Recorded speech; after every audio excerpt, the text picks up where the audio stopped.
What if your neighbor asked you to take 20 minutes one night to help him? Would you do it?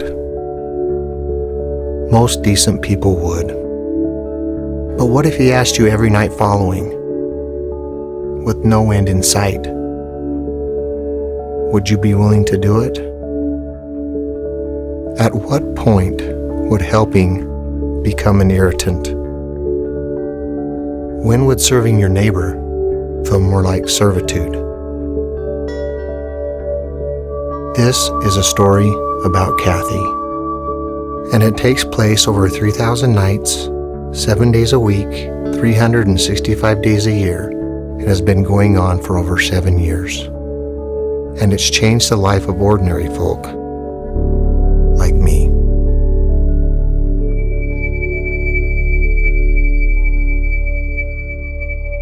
To be brutally honest, it was a hard thing for me to be excited about. It was more of a burden than anything. I was in Dr. Nord's office, my neurologist, and he proceeded to tell me I had multiple sclerosis. And I looked at my husband and I said, "Did you just hear what the doctor said?" It's documented proof that I am 1 in a million. We'd been married 16 and a half years. I assumed my husband was okay with it. And I think that it may have been too much in his mind, thinking things were going to get worse. It hurt tremendously. Throughout the divorce proceedings, I went from walking with 1 cane to having 2 canes, and then I had to use a wheelchair. Kathy has lived in this home and in this neighborhood for a long time. In order to stay in her home, she had to have help getting in bed at night. She wasn't able to get out of her wheelchair and put herself into bed. Her boys carried the burden prior to us coming in full-time and lifting her into bed, and it just became a lot of work for her boys. They would come in the mornings and help her out of bed. We got together as friends, neighbors, and a church group. We told her that we were here and that we had 40 or 50 men who were willing to come in Every single night, night after night. Helping Kathy into bed itself, it's a little bit weird. It was awkward. You know, I'm kind of phobia around sick people. At first, I'm kind of like, I think that's why I was so stiff. And when they said, just toss her, I'm like, okay.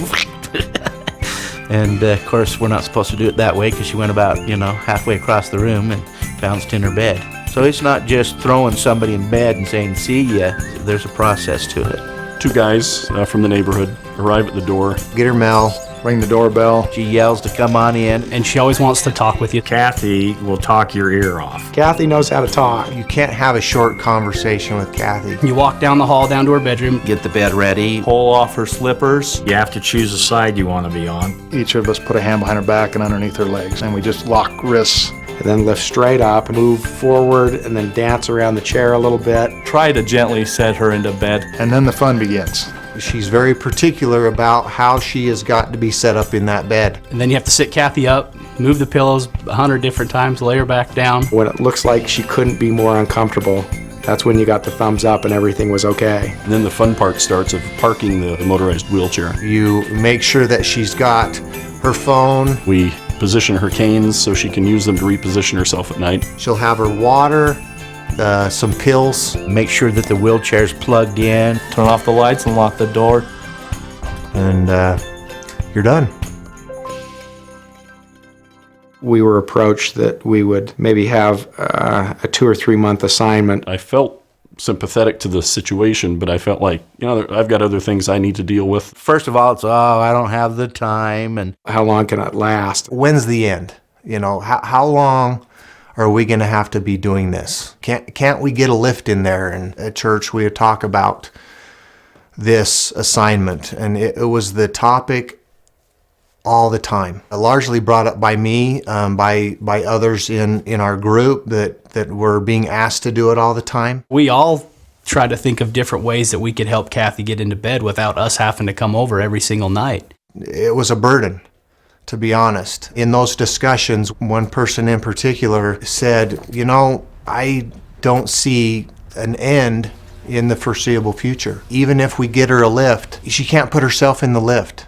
That's not an answer to the problem. He said, if you're not willing to do it, and if there's those who are not willing to do it, I will do it myself every night if I have to.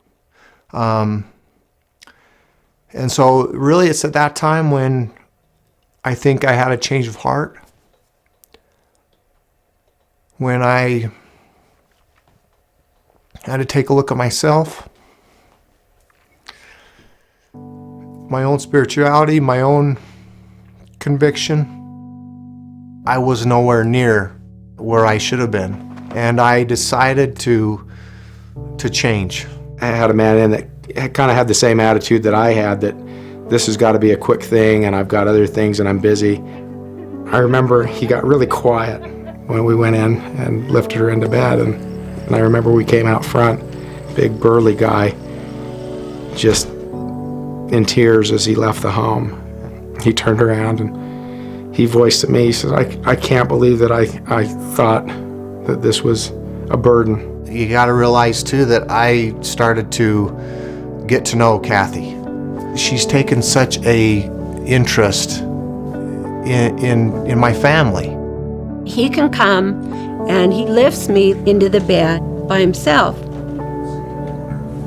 It's kind of driven me to be able to stay fit and stay strong for Kathy. When I go to the gym, I do deadlifts, but I call them Kathy lifts. At first, I felt I was taking them away from their families. I didn't want to be a burden.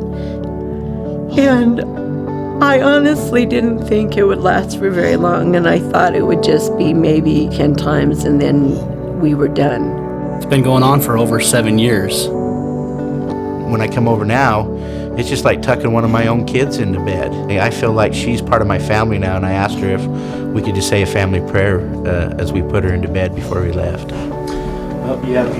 It's interesting, the dichotomy between healing the body and healing the soul. When we heal the body, it's always an inward effort. We're always paying attention to ourselves. When we heal the soul, turning inward doesn't work. And the triage of the soul is found in turning outward to other people. Every time I've gone to Kathy's home and dealt with her, it feels like it heals a part of my soul. Really, it's genius how Christ has laid this out for us. As one helps the other helps the other back. I have seen an even greater compassion. It's let me know that I'm not forgotten, that I'm still valued, not only to God, but I have worth to give other people in different ways. You know, I was in a point where I was at my lowest and just not feeling like I was maybe worth anything, or I was falling short. I needed healing, and that's what service does. It heals us. She's lifted me in so many ways. This was that opportunity to serve one of his children.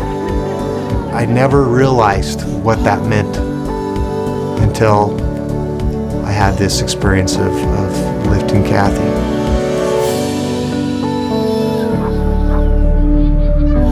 The more we serve our fellow men in appropriate ways, the more substance there is to our souls. We become more substantive as we serve others. Indeed, it's easier to find ourselves because there's so much more of us to find.